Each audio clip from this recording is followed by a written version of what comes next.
देखने के लिए पिछले एपिसोड जरूर देखेगा। पिछले एपिसोड में मिंग टैन ने अपना पूरा टाइम टेबल मिया और जाओमी को पकड़ा दिया था। अब उसको देखकर वो चौंक जाते हैं क्योंकि उसमें खाने के टाइम के अलावा और कोई फ्री टाइम होता ही नहीं। अब वो मिंग टैन को किस वक्त ट्रेन करेंगे इस बारे में वो काफी सोच रहे होते हैं।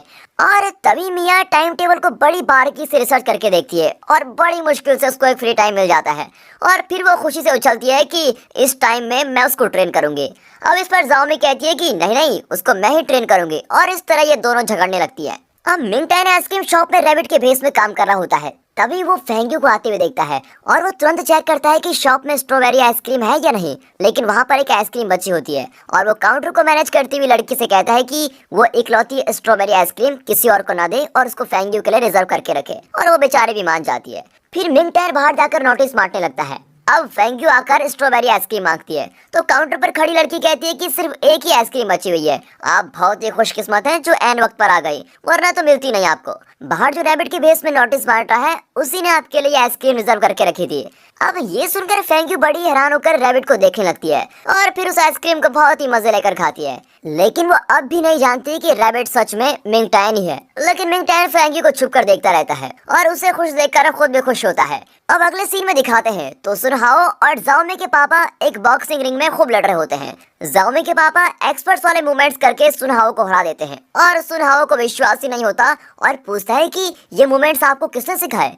इन मूवमेंट से तो आप बॉक्सर को आराम से हरा सकते हैं। अब जाओमी के पापा कहते हैं कि ये तो कुछ भी नहीं है, मेरे एक सीनियर हुआ करते थे और उन्होंने ही मुझे ये मूवमेंट सिखाए थे। लेकिन बदकिस्मती से अचानक वो चल बसे। अब इस दुनिया में इस मूवमेंट को सिर्फ मैं ही जानता हूँ। और दोस्तों यहाँ पर हम गैस कर सकते हैं कि ये शायद मिंग टैन के पापा की बात कर रहे होंगे। लेकिन ये सच है या नहीं इसका तो हमें बाद में पता चलेगा। अब सुनहाओ भी उस मूवमेंट को सीखना चाहता है और जाओमी के पापा कहते हैं कि मैं तुमको सिखाऊंगा, लेकिन इसमें कुछ कंडीशन भी है। तब जाओमी वहाँ पर आ जाती है। अब सुनहाओ को देखकर वो पूछती है कि तुम यहाँ क्यों आए हो? सुनहाओ कहता है कि तुम्हारे कॉलेज के टूर्नामेंट में मैं भी पार्टिसिपेट कर रहा हूँ, इसलिए तुम्हारे पापा से ट्रेनिंग लेने आए हो। अब वो अपने पापा को बड़े गुस्से से देखती है और बड़ा ही गुस्सा करती है। लेकिन वो कहते हैं कि ये तो तुम्हारा ही आइडिया था कि मैं स्टूडेंट्स को ट्रेन करके पैसे कमाऊं। अरे वो तो ठीक है पापा, लेकिन आप मेरे अपोनेंट को ही ट्रेन करेंगे क्या? अरे बेटा, वो तुम्हारा अपोनेंट हो सकता है, मेरा तो नहीं। अब जाओमी नाराज होकर चली जाती है। फिर जाओमी के पापा कहते हैं कि तुम जल्दी से जाओमी के साथ सुलह कर लो। अब अगले सीन में फेंग्यू कॉलेज में होती है और उसे एक मैसेज आता है। उसमें टूर्नामेंट का शेड्यूल होता है। फेंग्यू का प्लान था कि मिंग टैन डायरेक्टली फाइनल में उससे मुकाबला करे, लेकिन इस शेड्यूल के अनुसार मिंग टैन को कई क्वालिफाइंग मैच खेलने होंगे और तभी जाकर वो फाइनल्स में पहुंच पाएगा। और ये देखकर फेंग्यू बड़ी चौंक जाती है कि ये जीतेगा कैसे। अब ये शेड्यूल नोटिस बोर्ड पर भी लगा होता है और सुनहाओ और अकड़ू उसको देख रहे होते हैं। अकड़ू कहता है कि गुरु, हम दोनों ग्रुप ए में हैं, इसलिए हमारे मैचेस में आप मुझको धीरे से मारना, ओके? और फिर मिंग टैन का नाम देखकर वो कहता है कि ये लड़का एकदम बेकार है, बॉक्सिंग के बारे में कुछ भी नहीं जानता, पता नहीं ये इस टूर्नामेंट में कैसे आ गया। अब सुनहाओ पूछता है कि क्या तुम मिंग टैन को जानते हो? और अकड़ू कहता है कि जानता हूँ, वो मेरे साथ ही हाई स्कूल में पढ़ता था। दरअसल वो मेरे साथ ही बैठता था और मेरा स्कूल बैग भी वही उठाता था। और तभी मिंग टैन वहाँ से गुजरता है और अकड़ू उसको बुलाता है, लेकिन वो इग्नोर करके चला जाता है। अब अकड़ू भागकर उसको रोकता है और कहता है कि कल की मार भूल गए क्या बच्चू? घुटनों पर बैठकर तुम कल गिड़गिड़ा रहे थे कि छोड़ दो, और आज इतना एटीट्यूड कैसे दिखा रहे हो? और तभी कोई आकर उसकी उंगली पर उड़ता है। ओह, ये तो फेंग्यू निकली। वो गुस्से में कहती है कि मिंग टैन पर हाथ रखने की तुम्हारी हिम्मत कैसे हुई? ज़ेंगजी कॉलेज का रूल है कि हम अपनी पावर बाहर के लोगों पर यूज नहीं कर सकते। अगर ऐसा किया तो हमें बहुत ही खतरनाक पनिशमेंट दिया जाता है, और अगर ये रूल नहीं होता तो इस वक्त तुम्हारी उंगली टूट जाती, समझे? अब उसकी धमकी को सुनकर सुनहाओ अकड़ू की तरफ से माफी मांगता है और मिंग टैन भी फेंग्यू को शांत करता है और कहता है कि तुम टेंशन मत लो, इस प्रॉब्लम को मैं खुद ही सॉल्व कर लूंगा। वैसे मैं भी ग्रुप ए में हूँ और बॉक्सिंग की ट्रेनिंग ले रहा हूँ, इसीलिए इसे मैच में मैं देख ही लूंगा। और ये कहकर मिंग टैन चला जाता है। अब सुनहाओ अपने कॉलेज में लौटता है और वो अकड़ू को बुलाकर वार्निंग देता है कि आइंदा किसी के साथ ऐसी हरकत की तो मैं खुद ही तुमको मार डालूंगा। वहाँ मिंग टैन फ्री टाइम में ट्रेनिंग कर रहा होता है, लेकिन वो काम के वक्त भी किसी भारी चीज को उठाकर फिजिकली स्ट्रांग बन रहा होता है। अब फेंग्यू और फेंग जोहू कार में अपने दादाजी के फ्रेंड से मिलने जा रहे होते हैं। फेंग जोहू ड्राइवर को लंबा रूट लेने को कहता है। अब फेंग्यू पूछती है तो वो कहता है कि दादाजी के फ्रेंड का बेटा तुम्हारी उम्र का है और मुझे तो लगता है कि दादाजी ने तुम्हारे लिए कोई सेटिंग कर रखी है वहाँ पर। अब बताओ कि तुमको वहाँ पर जल्दी जाना है या देर से? अब फेंग्यू को उसकी बात ठीक लगती है और दोनों मिलकर यहाँ जाओ वहाँ जाओ करके ड्राइवर को बड़ा ही कंफ्यूज कर देते हैं और एक ही एरिया में बेचारे को गोल गोल घुमा रहे होते हैं। फिर दूसरी ओर मिंग टैन जिस होटल में काम करता है उसका ओनर उससे कहता है कि तुम बहुत ही अच्छे लड़के हो और इसीलिए मैंने तुमको यहाँ पर नौकरी भी दी है। आज तुम एक बहुत ही बड़े वीआईपी को सर्व करने वाले हो, इसलिए जरा ध्यान से करना। और ये कहकर ओनर चला जाता है। हालांकि इसी होटल में फेंग यू और फेंग जोयू उनके दादाजी के फ्रेंड से मिलने आ रहे होते हैं और दोनों के आते ही उनके दादाजी पूछते हैं कि तुमने इतनी देर कहाँ लगा दी, लेकिन उनके फ्रेंड इन दोनों के सपोर्ट में कहते हैं कि दोनों ट्रैफिक में फंस गए होंगे इसलिए लेट हो गई।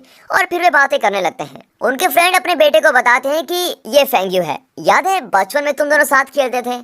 उनका बेटा कहता है कि हाँ, हम दोनों एक ही क्लास में बैठा करते थे। मुझे अच्छी तरह याद है कि फेंग यू मुझको बहुत ही पसंद करती थी। अब फेंग यू का वही फ्लैशबैक दिखाते हैं जो वो जिंदगी भर नहीं भूल सकती। बचपन में उसने अपने क्रश को गिफ्ट दिया था, लेकिन उसने बेचारे को पागल मॉन्स्टर कहकर सबके सामने इंसल्ट कर दिया था। और वो क्रश कोई और नहीं, यही लड़का है, इसका नाम शिवी है। उसकी बचपन की हरकतें याद करके फेंग यू को शिवी से बहुत ही चिढ़न होने लगती है, लेकिन वो कुछ नहीं कह पाती। और फेंग यू समझ जाती है कि उसके दादाजी और उनके फ्रेंड इन दोनों का रिश्ता पक्का करवाना चाहते हैं, इसलिए वो हवा खाने के बहाने बाहर जाने लगती है। और तब वहाँ पर मिंग टैन को देखकर उसे पता लगता है कि वो इसी होटल में काम करता है, लेकिन वो ऐसे बाहर चली जाती है जैसे वो मिंग टैन को जानती नहीं। फिर मिंग टैन कोई चीज लेने बाहर जाता है तो फेंग यू सीढ़ियों पर बैठी कुछ सोच रही होती है। मिंग टैन उसको देखकर वहीं खड़ा रहता है, लेकिन तभी शेबी भी बाहर आ जाता है। अब वो फेंग यू से पूछता है कि क्या सच में तुम मुझको भूल गई? बचपन में हम दोनों कितने क्लोज फ्रेंड्स थे और अगले हफ्ते मेरा बर्थडे है और मैं एक बहुत ही बड़ी पार्टी दे रहा हूँ, उसमें हमारे स्कूल के बहुत सारे फ्रेंड्स आएंगे, क्या तुम भी आओगी? अब फेंग यू कहती है कि एक बार तुम्हारे बर्थडे पर मैंने तुमको गिफ्ट दिया था, लेकिन बदले में तुमने मुझको पागल मास्टर कहकर मेरी इंसल्ट की थी। और अब शेबी रियलाइज करता है कि फेंग यू को सब कुछ याद है। वो कहता है कि मुझे भी तुम पर क्रश था, लेकिन मेरे दोस्त मेरा मजाक ना उड़ाए इसलिए मैंने उस दिन तुमको ऐसा कह दिया। और आगे कहता है कि उसको बचपन की नादानी समझकर मुझको प्लीज माफ कर दो। और इस तरह वो फेंग यू को बहुत ही मनाता है, लेकिन वो एक शब्द भी नहीं कह पाती और अंदर चली जाती है। अब ये सब सुनकर मिंग टैन बहुत ही गिल्टी फील करता है, क्योंकि फेंग यू का एटीट्यूड देखकर एक बार उसने भी उसको पागल कहा था। वो रियलाइज करता है कि उस शब्द से फेंग यू को कितना हर्ट हुआ होगा। और तभी शेबी को एक कॉल आता है और वो कहता है कि वो अब भी वैसी है, बिल्कुल पागल। मुझे उससे शादी करने का कोई शौक नहीं है, लेकिन मेरे पापा अपने बिजनेस के लिए ये रिश्ता जोड़ना चाहते हैं, इसलिए मैं कुछ कह नहीं सका। और मिंग टैन यहाँ पर ये सारी बातें सुन लेता है। अब अगले शॉट में सब अंदर खाना खा रहे होते हैं। शेबी फेंग यू की बहुत ही खातिरदारी करने की कोशिश करता है, लेकिन फेंग जोयू कहता है कि ये डिशेस फेंग यू को बिल्कुल भी पसंद नहीं है और इस तरह वो अपनी दीदी को बचा लेता है। फिर शेबी कहता है कि मेरे बर्थडे पार्टी में तुम जरूर आना, वरना तुम्हारे दादाजी मुझको गलत समझेंगे।